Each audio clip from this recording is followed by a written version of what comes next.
नमस्कार दोस्तों, daily take tuts channel में आप सभी का स्वागत है। आज के इस वीडियो में हम आपको बताएंगे कि आप शेयर्स यानी कि सिक्योरिटीज़ के अगेंस्ट आप लोन कैसे ले सकते हैं। तो आइए दोस्तों जानते हैं डिटेल में कि इसके क्या क्या फीचर्स हैं, इसकी एलिजिबिलिटी क्या है और आप अपनी ली हुई अमाउंट को कैसे रीपे कर सकते हैं। देखिए दोस्तों, कई बार ऐसी सिचुएशन आती है कि आपको अनफोर्सिन एक्सपेंसेस होते हैं, यानी कि अचानक आपको कुछ ऐसे एक्सपेंसेस, कुछ खर्चे आ जाते हैं जिसके कारण आपको अच्छी अमाउंट यानी कि बड़ी अमाउंट में लोन यानी कि पैसे की ज़रूरत पड़ती है। तो आज हम बताएंगे कि ऐसी इमरजेंसी के लिए अगर आपके पास शेयर्स हैं यानी कि आप शेयर होल्डर हैं और आपके पास एसबीआई के डीमैट अकाउंट है, तो आप अपने शेयर्स को मॉर्गेज करके यानी गिरवी रख के आप लोन ले सकते हैं बैंक से अपनी नीड्स सेटिस्फाई करने के लिए।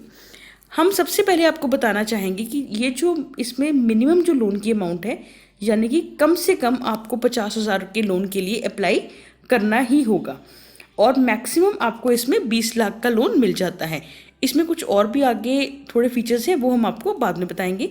आइए जानते हैं इसके मेन पॉइंट्स।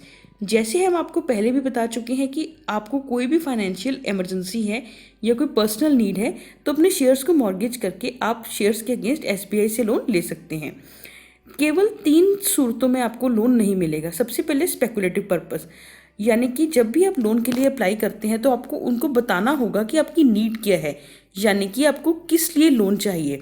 तो अगर स्पेकुलेटिव है यानी कि अगर बैंक की नज़र में जो आपकी इन्वेस्टमेंट है वो काफ़ी हाई रिस्क है या उनको डाउट है, तो आपको इसके लिए लोन नहीं मिलेगा। स्पेकुलेटिव हम इसके लिए यूज़ करते हैं यानी कि हाई रिस्क, जिसमें रिस्क ज़्यादा है यानी कि आपकी इन्वेस्टमेंट डूब भी सकती है, तो बैंक आपको स्पेकुलेटिव के लिए लोन नहीं देगा। दूसरा इसमें है इंटर कॉर्पोरेट इन्वेस्टमेंट्स, यानी कि अगर आप किसी कंपनी वगैरह में इन्वेस्ट करना चाहते हैं तो भी बैंक आपको लोन नहीं देगा।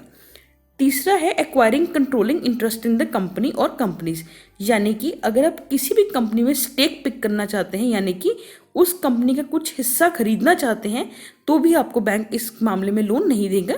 तो कृपया 3 पॉइंट्स का ध्यान रखिए, इन अगर 3 चीज़ों में आपको लोन नहीं मिल सकता। जैसे हमने बताया है, मिनिमम यानी कि कम से कम आपको 50,000 के लोन के लिए अप्लाई करना पड़ेगा। मैक्सिमम ज़्यादा से ज़्यादा आपको 20 लाख का लोन मिल सकता है। अगर आप आईपीओ को नया सब्सक्राइब करना चाहते हैं यानी कि इनिशियल पब्लिक ऑफरिंग जिसे हम बोलते हैं शेयर्स को, अगर आप लोन लेके कुछ नए शेयर्स खरीदना चाहते हैं तो उस केस में आपको केवल 10 लाख का ही लोन मिल सकता है, 10 लाख से ज़्यादा नहीं मिल सकता।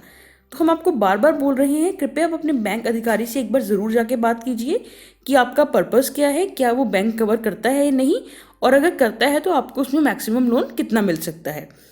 आपको हम बताएंगे कि इसमें जो लोन की वो जो नेचर है यानी कि किस प्रकार का लोन है, वह है ओवरड्राफ्ट। आप समझते होंगे, अगर आपके अकाउंट में उतना पैसा नहीं है तो भी आप ओवरड्राफ्ट उससे ज़्यादा ले सकते हैं, या फिर डिमांड लोन।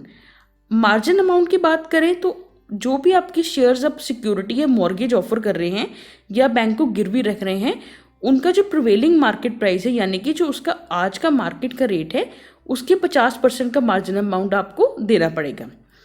जितने भी आपके डीमैट शेयर्स हैं आपको प्लेज करने पड़ेंगे लोन के अगेंस्ट, यानी कि एक तरह से गिरवी रखने पड़ेंगे बैंक के पास।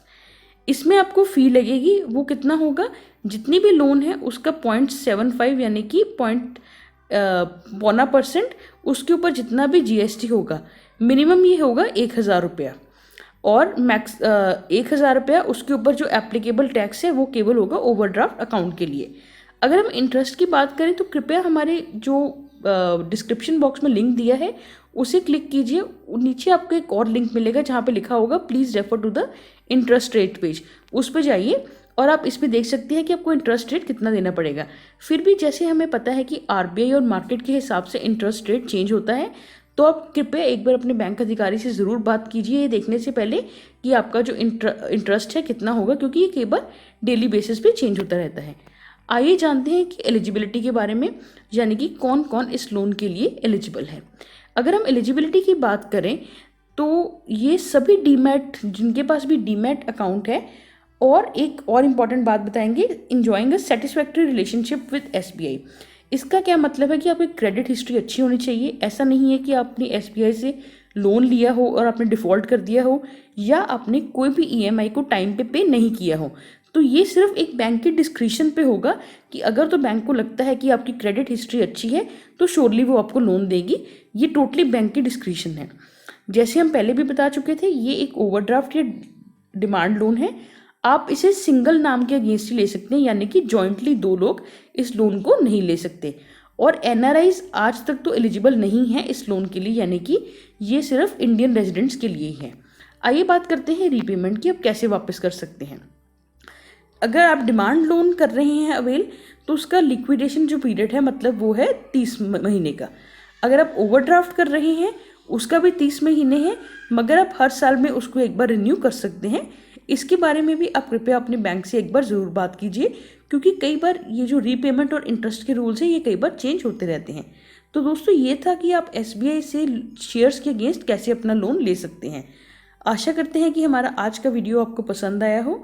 कृपया हमारे वीडियो को लाइक और शेयर कीजिए और चैनल को सब्सक्राइब कीजिए। धन्यवाद।